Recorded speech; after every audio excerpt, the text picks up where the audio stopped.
نن چې محترمو زمونږ کومه وظیفه ده انتهایی مجربه او انتهایی لاجواب وظیفه ده.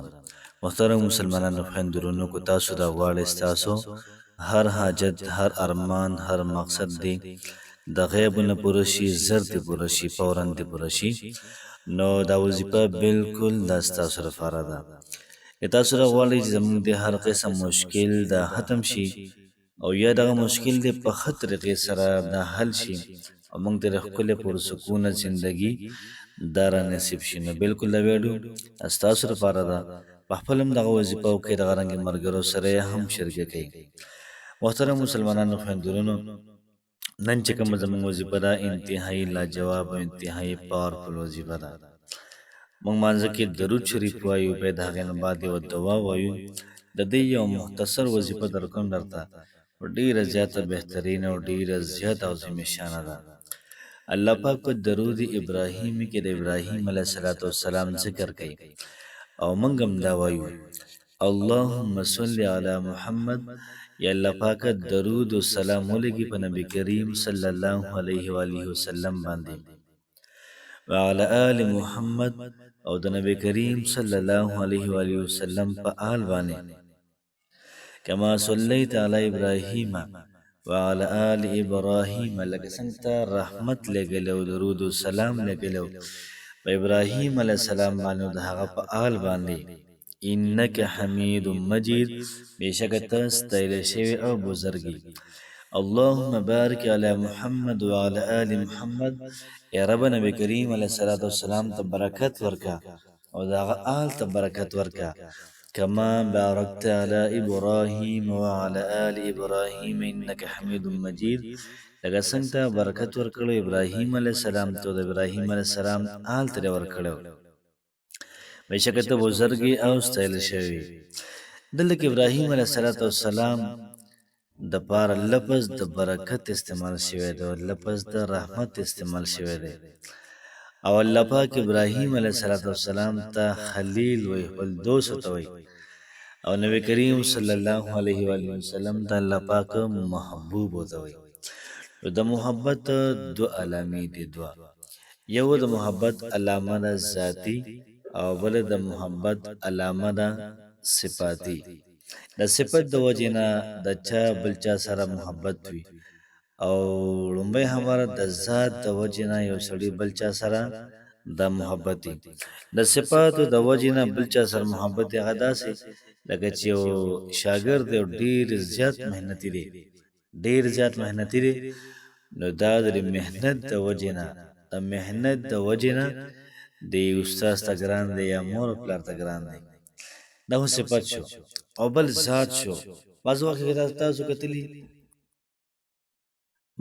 تاسو کتلی یو موري او هغه خپل زوی راوالی، که دا زوی توري، که دا سپینې، که دا مازوري، که دا شلی، که دا ړوندې، که دا چاړاوي، که دا ګونګې وي، که دا ارسي، و دغه مور او دغه زوی دی، خو بیا مو ته د پوره جهان نه د پوره دنیا نه دا ګران دی.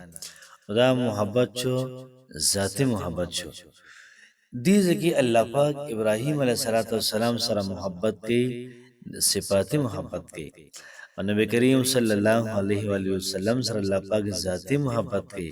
لکه څنګه ذاتی کوي، الله پاک نبی کریم علیه السلام ته محبوبه که ته ما نه پیدا کولې، ما ورا جهان نه پیدا کو.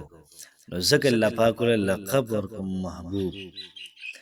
او الته کې ابراهیم علیه السلام او صاحب داسې وو، صفتونه داسې وو چې د هغې د وجې الله پاک ته ګران و. نو ابراهیم علیه السلام ته الله پاک خلیل وی، زما دوست ته و ته زما واتخذ الله ابراهیم خلیلا. الله پاک ابراهیم علیه السلام دوستۍ سره نیولی دی. نو نبی علیه السلام بیا درود شریف ولې ویلي؟ ځکه نبی علیه السلام د وجې، ځکه چې نبی علیه السلام د وجې الله پاک پوره جهان دا پیدا کړی، نو بیا هغه درود شریف ولې وایي؟ ځکه نبی علیه السلام درود شریف وایي چې الله پاک ما سره محبت کې زما د ذات د وجې، دغه رنګې پوره جهان زما د وجې پیدا کو. نو بیا هم نبی علیه السلام کوشش کې نورم درود شریف وایي، نورم ذکر کې، نورم منځونه کوي، چې چې دا کوم اوصاف د الله پاک فهد ابراهیم علیه السلام کې یا په نور پیغمبرانو کې چې دا ما کې راشي بالکل زه مکمل شم. دا هو تاسو ته مالک درود شریف حقیقت ویلی و، نبی علیه السلام ویلی وی. اوس زمونږ دپاره پکې څه فایده ده؟ زمونږ دپاره پکې فایده دا شوله چې کوم سړی درود شریف وایي د مانځه والا، ورپسې اللهم ربنا آتنا فی الدنیا حسنه وفي الاخرة حسنه وقنا عذاب النار. دا روزانه سل پیرې وایي، روزانه سل پیرې درود شریف او سل پیرې اللهم ربنا آتنا فی الدنیا حسنه وفي الاخرة حسنه وقنا عذاب النار. دا کلمات وایي نو فرمایي چې الله پاک به د انسان د غیبونه د رزق انتظام وکړي، د غیبونه به الله پاک د انسان د رشتې انتظام وکړي، د غیبونه به الله پاک د انسان د حاجت او د نوکرۍ بندوبست وکړي چې ستا څه قسم له مسله ده الله پاک به د غیبونه محترم دا بندوبست کوي.